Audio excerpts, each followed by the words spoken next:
नमस्कार बच्चों, स्वागत है आपका अपने YouTube चैनल हरियाणा सेंट्रल पर। सुप्रभात भाई सभी को। देखिए भाई, सीईटी सीईटी सुबह बच्चे इस उम्मीद में उठते हैं कि कुछ होगा, सारा दिन निकाल देते इस उम्मीद में, कुछ नहीं होता। सरकार सिर्फ अपने रोने लगती है। हमारे साथ क्या हुआ, भितरीघात हुआ। मनोहर लाल खट्टर आगे बार कहते, हमारे साथ भितरीघात किया गया है, हमारे खिलाफ बोगस वोटिंग हुई है।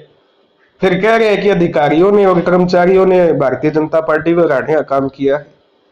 क्या ये नैतिक हार नहीं दिखा रहा है भारतीय जनता पार्टी की?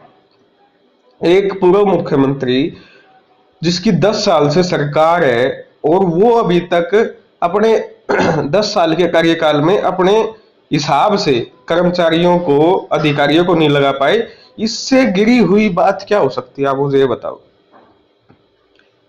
10 साल में सारे कर्मचारी इनके, सारा पुलिस महकमा इनका, सिस्टम तंत्र मंत्र सिस्टम इनका, हर बूथ की आपकी कैमरे से निगरानी हो रही थी और उसकी लाइव आपकी था, लाइव ट्रैकिंग अनुराग गोयल अग्रवाल आपके मुख्य निर्वाचन आयोग हरियाणा कर रहा था।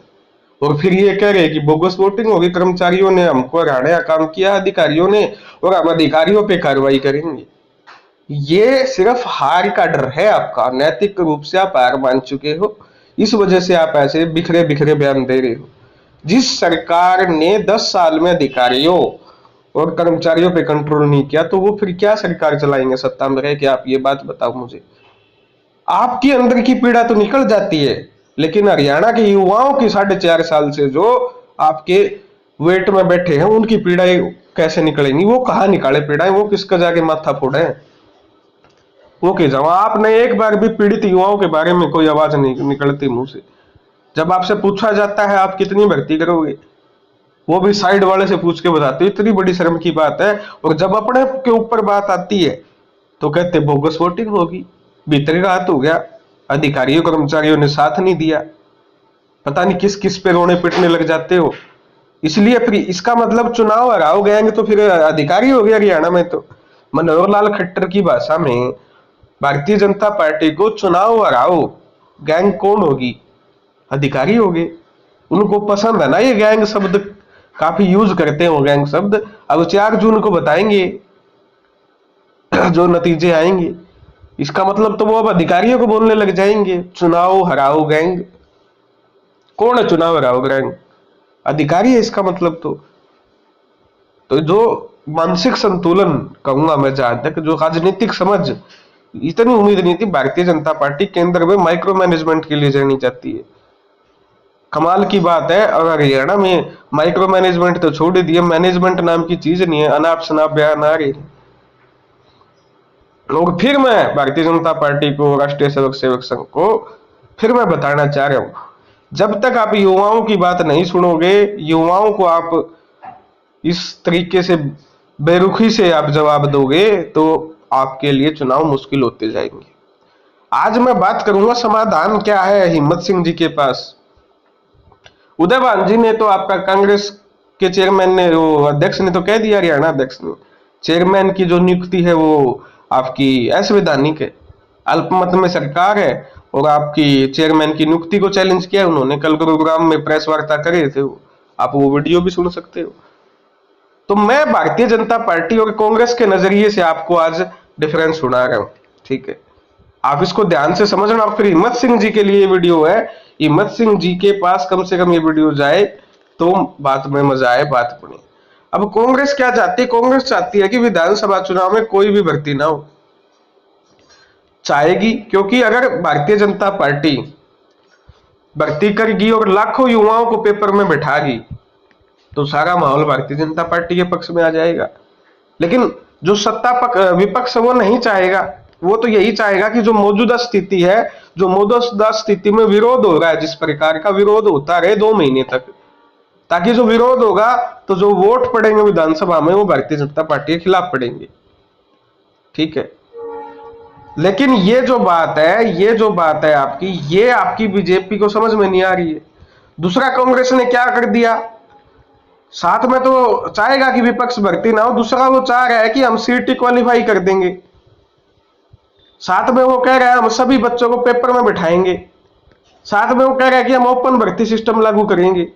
तो ये सारी जो बातें हैं ये युवाओं के हित की बातें हैं। भारतीय जनता पार्टी ने तो 4.5 साल में ये बातें नहीं की। ना तो उन्होंने सभी बच्चों को बिठाया पेपर में, सिर्फ 27-28 हजार, तो सिर्फ 40,000 बच्चों को पेपर में बिठाया है। 3 लाख बच्चे अभी बाकी है जिन्होंने सीईटी क्वालिफाई किया है, और उनके 5 परिवार, एक परिवार में 5 सदस्य, 15 लाख लोग तो वो सीधे नाराज हैं। साथ में 4 से 5 लाख नए +2 पास, नए बीए पास, नए एमए पास बच्चे हो गए, नए डिप्लोमा पास बच्चे हो गए। 20-25 लाख उनके परिवार वाले, यानी 40 से 50 लाख लोगों को सीधा सीधा साधने का काम जो किया है वो आपका कांग्रेस ने किया। इन 50 लाख बच्चों को सीधा इनके परिवार वालों को कांग्रेस साध रही है, कह रही है कि भाई हम ओपन भर्ती करेंगे, हम सीटी क्वालिफाई करेंगे, सभी बच्चों को पेपर में बैठाएंगे। तो ये तो कांग्रेस, और कांग्रेस जब ऐसे वादे करी है तो भारतीय जनता पार्टी के फ्यूज उड़ रहे हैं।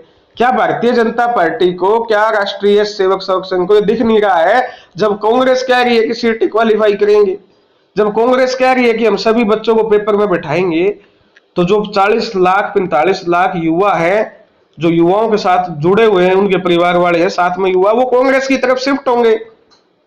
क्यों नहीं शिफ्ट होंगे वो?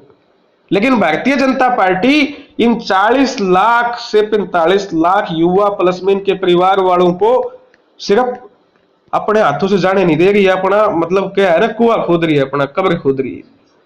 भारतीय जनता पार्टी को करना क्या है? हिम्मत सिंह जी को करना क्या है? अगर ये 40 से 45 लाख वोट भारतीय जनता पार्टी को, बीजेपी को सीधे चाहिए हैं, तो भारतीय जनता पार्टी को करना क्या है, आज वो मैं आपके सामने रखने आया हूं।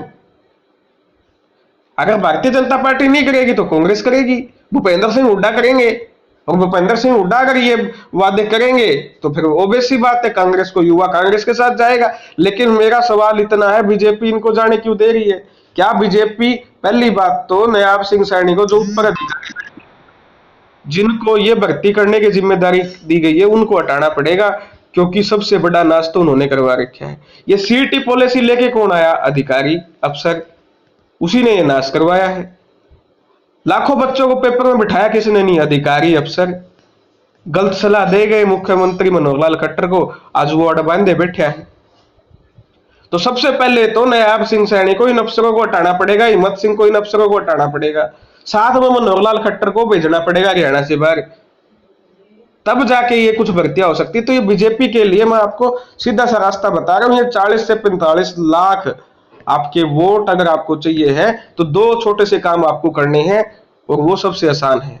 नंबर 1 बात, 38 ग्रुप के जो पेपर बचे हैं, प्लस में 57 ग्रुप, प्लस में आपका जेई का इलेक्ट्रिकल सिविल, इन ग्रुपों में सीईटी क्वालिफाई लगभग 2.5 से 3 लाख सभी बच्चों को बैठाना पड़ेगा। तो आपके लगभग 15 से 20 लाख वोट आपके सीधे सज जाएंगे, साथ में इन बच्चों का भला हो जाएगा। नंबर 1 बात हिम्मत सिंह जी के लिए ये बात, अगर उनको समझ में आ रही है, उनको भारतीय जनता पार्टी से थोड़ा सा भी लगाव है, तो एक बात, 10,000 नई भर्ती निकालनी पड़ेंगी, साथ में 6,000 आपकी पुलिस की, इनको ओपन में रखना पड़ेगा। ओपन में मतलब नए +2 पास, नए बीए पास, नए एमए पास फार्म भर सके। तो यहाँ की इनकी संख्या कितनी है? 4 से 5 लाख इनकी संख्या है। जब ये 4 से 5 लाख इनसे बेनिफिट होगा तो 20 से लेके 25 लाख वोट यहाँ पे आपके सज जाएंगे, ठीक है। और इन 10,000 में एमपीएचडब्ल्यू मेल हो गया, कंडक्टर की भर्ती होगी, लैब असिस्टेंट की भर्ती होगी, जो भर्ती काफी सालों से हरियाणा में हुई नहीं है, उनको सीधा ओपन में निकालना पड़ेगा। अगर ये 2 काम भारतीय जनता पार्टी कर देती है, इन 2 से लेके 2.5 महीनों का टाइम जो इनके पास बचा है, तो भारतीय जनता पार्टी पूर्ण तौर से आपकी फाइट में आ जाएगी विधानसभा में, ठीक है ना। अगर ये काम नहीं करती है तो कांग्रेस को कोई नहीं रोक सकता है, जीत से गारंटेड है, क्योंकि भूपेंद्र सिंह हुड्डा कह चुके हैं कि हम ओपन भर्ती करेंगे, हम सीटी क्वालिफाई करेंगे। तो ये भारतीय जनता पार्टी, हिम्मत सिंह के लिए चैलेंज नहीं है, ये मतलब गोल्डन चांस है भारतीय जनता पार्टी की वापसी करवाने का। अगर ये नहीं चलेंगे, अब इनके पास 10 जून से 10 सितंबर का समय है, और ये तब तक है जब तक ये गवर्नमेंट चलेगी। गवर्नमेंट चलने की कोई गारंटी नहीं है, पहले बता देता हूं, ना आपको पता ना मुझको पता, ठीक है। 38 ग्रुप के पेपर, 56, 57, 1, 2 का पेपर, अगर इनका कोर्ट कहता है दोबारा लेना बाकी, रिजल्ट निकालना बाकी, ठीक है।